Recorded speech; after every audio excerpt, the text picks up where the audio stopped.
Me. I'm going to now go to Drew Griffin, who was on the scene in Watertown, where these arrests have taken place. Drew, what can you tell us? We just got a note, apparently, from State Police spokesman David Procopio, who,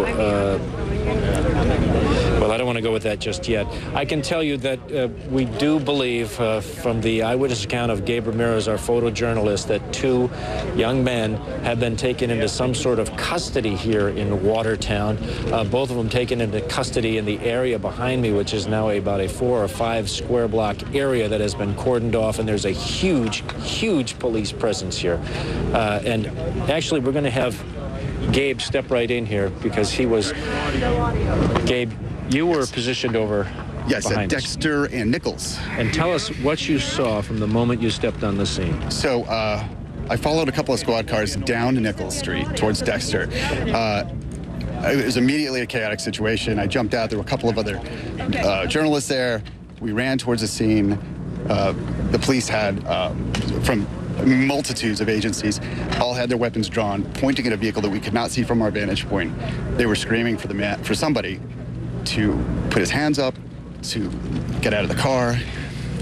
At some point, he did do that, because then we could tell that the officers were relaxing. We still couldn't see the car or the suspect. Then at some point,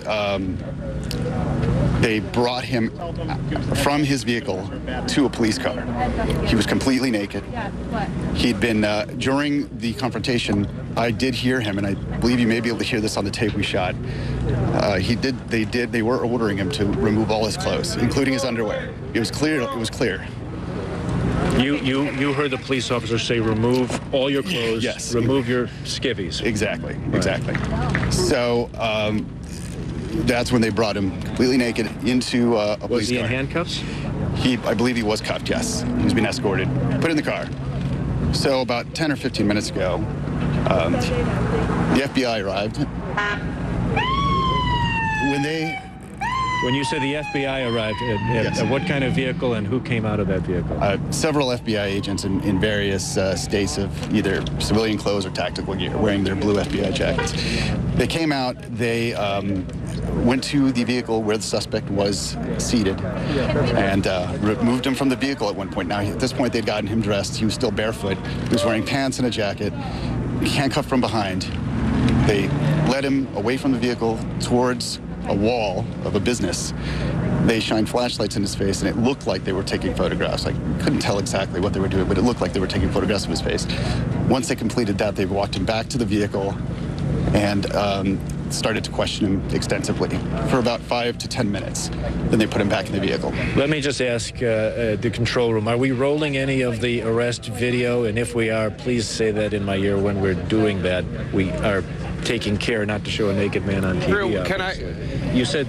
Drew, yes, if I could Drew, if I could interject for 1 second, I want to show the video that Gabe is referring to right now. We're going to pixelate some of it, obviously, because the individual had been stripped naked by law enforcement, presumably out of caution to make sure that he didn't have any explosives on him. This is the individual CNN photojournalist who you had heard just a minute ago shot this in Watertown this evening. Police handcuffed a man, the man you see in this video getting into the police car. He's believed to be associated with the shooting at MIT and the subsequent chase through the streets of Greater Boston Thursday night into Friday morning local time. The man was handcuffed, here you see him again, and walked naked to the police vehicle.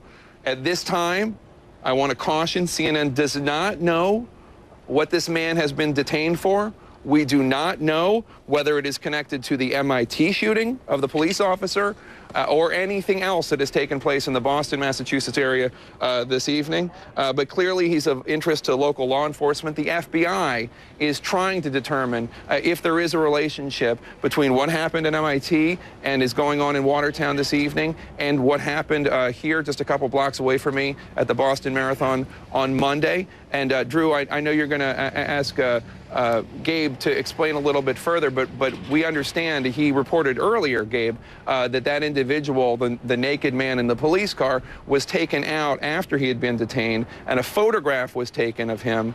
We assume, according to Juliette Kayyem, a Homeland Security analyst we have at CNN, that is to try to make a connection or see if there is a connection between this individual, and we understand there was a second arrest as well, and the individuals who earlier this evening, Thursday night after 5 o'clock, images of them were released by the FBI, individuals wanted in relationship to the Boston Marathon bombings. Drew, I'm sorry to interrupt. I just wanted to make sure that video could be shown and people could understand what they were watching. Please proceed asking Gabe about what happened and what he witnessed this evening. Absolutely. So after that arrest took place and questioning took place, I shouldn't say arrest, after that person was taken into custody, there was a second person that you noticed who came out in handcuffs. Yes, it was interesting. So as soon as FBI had finished questioning the primary suspect and placed him back in the squad car, another man came around the corner from Dexter Street onto Nichols towards the squad car where this first suspect was seated. They questioned him, he was cuffed, and then they took him away.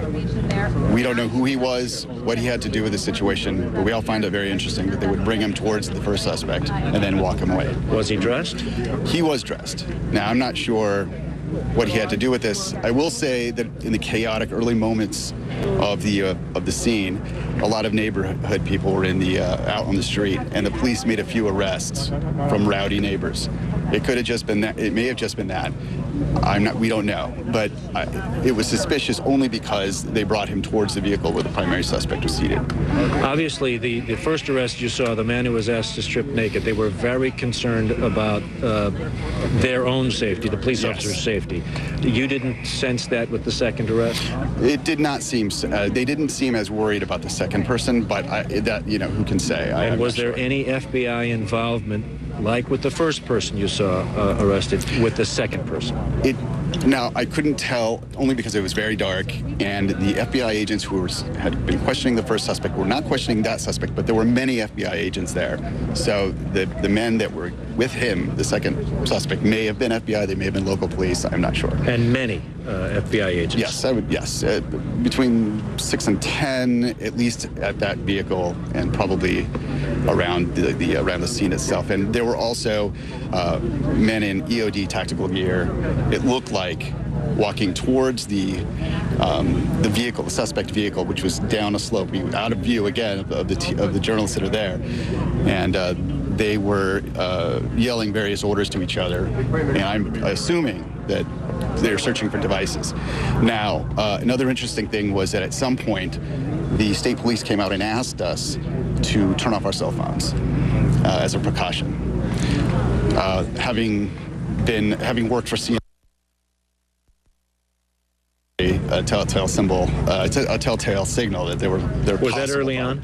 That was just maybe 20 minutes ago. All right, and then did they give you the all clear? You could use your phones? Then they stopped enforcing the rule.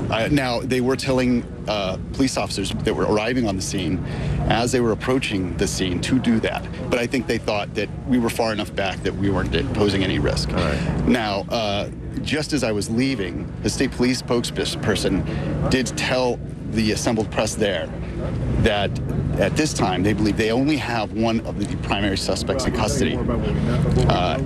They could not confirm that a second suspect was in custody. A second suspect that was involved in the chase.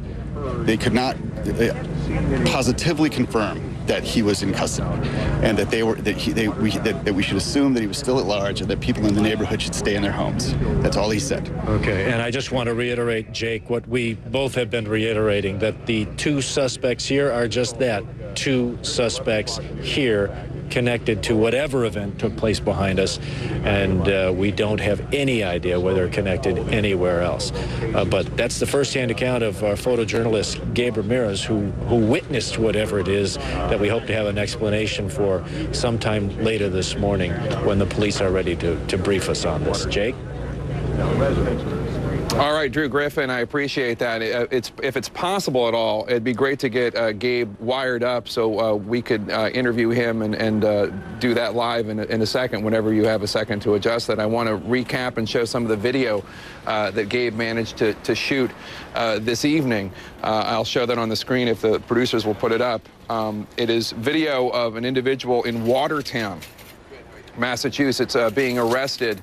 You see him, we have pixelated some of it out because he was asked to strip naked, talking to a Homeland Security analyst earlier. We assume that that's because of a presumption of caution, wanting to make sure that the individual didn't have anything on him, perhaps explosives. The Massachusetts police said that explosives were used in Watertown this evening. So out of an abundance of caution, asking him to take off his clothing. Later on, we'll show the video again. Later on, the individual, according to Gabe Ramirez, the photojournalist from CNN, was asked to get out of the car again. Pictures were taken of him. We presume that this is because the FBI has said to us on the record that they are trying to establish whether or not there is a connection between these individuals who are, one has been apprehended and one I believe is still being pursued in Watertown, Massachusetts, whether or not there is a connection between these individuals and what happened in Boston at the Boston Marathon earlier this week. I want to bring in either Susan Candiotti or Juliette Kayyem, if either of them are available right now. Juliette, are you there? Yeah, I'm here.